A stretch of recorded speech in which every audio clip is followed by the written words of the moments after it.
Hi everyone, फिर से एक नए वीडियो में आपका स्वागत है। दोस्तों, मेरा नाम संतोष कुमार मोदी और आप सब देख रहे हैं संतोष कुमार मोदी यूट्यूब चैनल। दोस्तों, इस वीडियो में आप लोगों को क्लास 10th के इकोनॉमिक्स के कुछ क्वेश्चन कराने वाले हैं जो आने वाले एग्जाम में पूछे जा सकते हैं। तो चलिए शुरू करते हैं। देखिए, पहला सवाल है, राष्ट्रीय कंपनियां अन्य कंपनियों से किस प्रकार अलग है।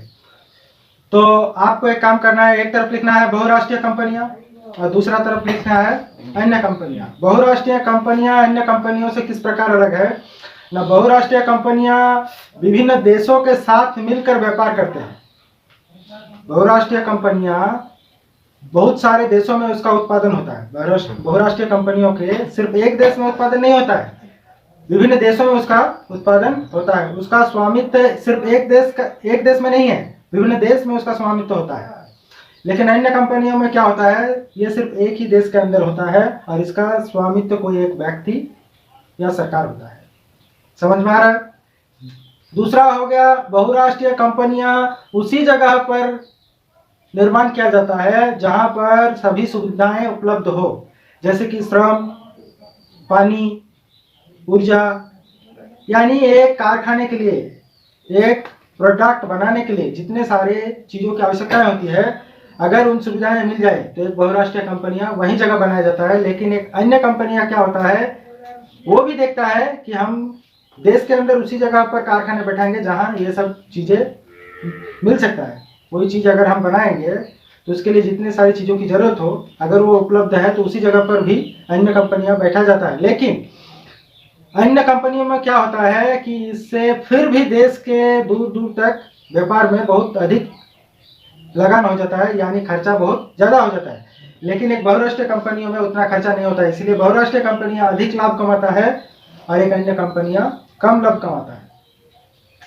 बहुराष्ट्रीय कंपनियों में क्या होता है, उसका सामान विभिन्न देशों में बिकता है तो अधिक मुनाफा तो करेगा ही। और अन्य कंपनियों में क्या होता है, सिर्फ एक देश के अंदर उसका सामान बिकता है तो उसका लाभ कम होता है उससे। समझ में आ रहा है। दूसरा सवाल है, वैश्वीकरण से आप क्या समझते हैं।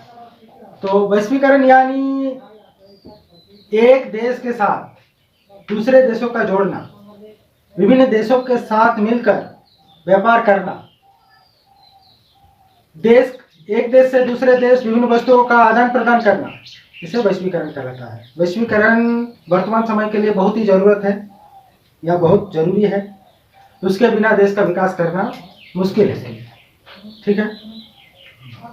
तीसरा सवाल है, WTO के 2 कार्य लिखे। WTO के 2 कार्य निम्नलिखित लिखेंगे। पॉइंट नंबर 1 दे देंगे कि WTO क्या करता है, पूरे विश्व में व्यापार को नियंत्रण करता है। WTO क्या करता है, पूरे विश्व में जो व्यापार चल रहा है उसका नियंत्रण करता है और विश्व में शांति बनाए रखना, विश्व का विकास करना, वाणिज्य को बढ़ावा देना।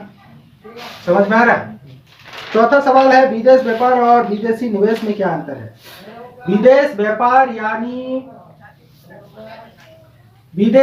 दूसरे देश में जाकर अपने देश के वस्तुओं को बिकना या निर्यात करना। समझ में आ रहा है। इसमें क्या होता है, विदेश व्यापार यानी क्या, हमारे देश के कुछ भी प्रोडक्ट को अगर हम विदेश में जाकर बिकेंगे तो उसको विदेशी व्यापार कहेंगे। ठीक है। विदेश से कोई चीज लाकर हमारे देश में उसको बिकेंगे तो विदेशी व्यापार कहलाएगा। ठीक है। अभी वर्तमान समय में ये बहुत अधिक हो रहा है, लोग देश विदेश के साथ व्यापार कर रहे हैं। जो चीज हमारे यहाँ नहीं है वो विदेश से लाकर यहाँ बिक रहा है। विदेश में जिस चीज का कमी है वो हमारे यहाँ से वहां ले जाकर बिक रहा है, तो ये विदेशी व्यापार कहलाएगा। विदेशी निवेश यानी विदेश में जाकर भूमि खरीदना, मशीनों को खरीदना, श्रम खरीदना, भवन का निर्माण करना, उसके बाद किसी चीज का उत्पादन करना, ये विदेशी निवेश कहलाएगा। ठीक है। विदेशी व्यापार और निवेश में सिर्फ इतना ही अंतर है, दोनों व्यापार जैसा ही है। विदेश में जाकर दोनों ही किया जा रहा है, लेकिन इसमें क्या हो रहा है, विदेशी व्यापार में किसी चीज को ले जाकर वहां बिकना, और विदेशी निवेश यानी क्या, विदेश में जाकर वहां भूमि खरीदना, भवन निर्माण करना, मशीन लगाना और फिर वस्तुओं का उत्पादन कराना, फिर बिकना। यह होगा विदेशी निवेश, स्थायी चीजों को बसाना। ठीक है। उसके बाद सवाल है, जोखिम वाली परिस्थितियों में ऋण कर्जदार के लिए समस्याएं खड़ी कर सकता है, स्पष्ट करें। जोखिम वाली परिस्थितियों में हमें ऋण लेना नहीं चाहिए। ऋण एक विकास का साधन है, लेकिन उचित परिस्थिति में, अगर हमारा परिस्थिति ठीक ना रहे और हम अगर ऋण लेकर विकास करना चाहेंगे तो हमारे लिए दुविधा बन सकता है। जैसे कि हम एक एग्जाम्पल के तौर पर समझा रहे हैं कि हम खेती करने के लिए बैंक से उधार लिए, ऐसा हो गया कि वो फसल अधिक वर्षा के कारण या वर्षा न होने के कारण नष्ट हो गया, तो क्या हम वो ऋण चुका पाएंगे? नहीं। फिर हमें दोबारा से ऋण लेना पड़ेगा।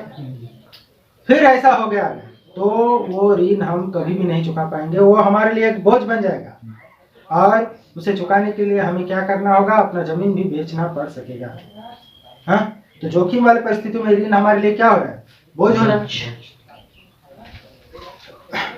फिर उसके बाद सवाल है, मुद्रा के प्रयोग के 2 तरीके बताए, यानी मुद्रा का उपयोग किन किन परिस्थितियों में किया जाता है। तो कुछ वस्तुओं के खरीद विक्रय करने के लिए मुद्रा का प्रयोग किया जाता है। सेवाएं लेने के लिए मुद्रा का प्रयोग किया जाता है। सेवाएं यानी हम किसी डॉक्टर से चेकअप कराएंगे तो सेवा हो गया ना, उसके लिए भी हमें मुद्रा देना पड़ता है। और किसी वकील से हम परामर्श लेंगे तो उसके लिए भी हमें वकील को पैसा देना पड़ेगा, तो वो सेवाएं हो गई। तो वस्तुओं को खरीद विक्रय के लिए मुद्रा का जरूरत होता है, दूसरा सेवा उपभोग करने के लिए मुद्रा का जरूरत होता है। उसके बाद सवाल है, क्या कारण है कि बैंक कुछ कर्जदारों को कर्ज देने के लिए तैयार नहीं होते? ये सही बात है। बैंक में जितने सारे कर्जदार ऋण लेने के लिए अप्लाई करते हैं, क्या बैंक सबको ऋण देते हैं? नहीं। तो वही सवाल है कि बैंक कुछ कर्जदारों को ऋण देने के लिए तैयार क्यों नहीं होते? क्योंकि उसका निम्नलिखित कारण पॉइंट देकर लिखना होगा। 1 नंबर, क्योंकि कुछ कर्जदार के पास वास्तविक कागजात नहीं होता है। वास्तविक कागजात यानी हम अगर बैंक से ऋण लेना चाहेंगे तो हमें कुछ कागजात देना पड़ता है। वो कागजात बैंक वेरिफिकेशन करता है कि ये कागजात इसके लिए सही है या नहीं। अगर उसमें कुछ भी गलत पाया गया तो बैंक हमें ऋण नहीं देगा। दूसरा कारण है, ऋण लेने के लिए हमें किसी 2 आदमी को सबूत के तौर पर रखना होता है। अगर हम कुछ कारणवश ऋण को नहीं दे पाएंगे तो 2 आदमी हमारे ऋण को मिटाएगा। तो 2 आदमी अगर हम नहीं जुटा पाए तो हमें बैंक ऋण नहीं देगा।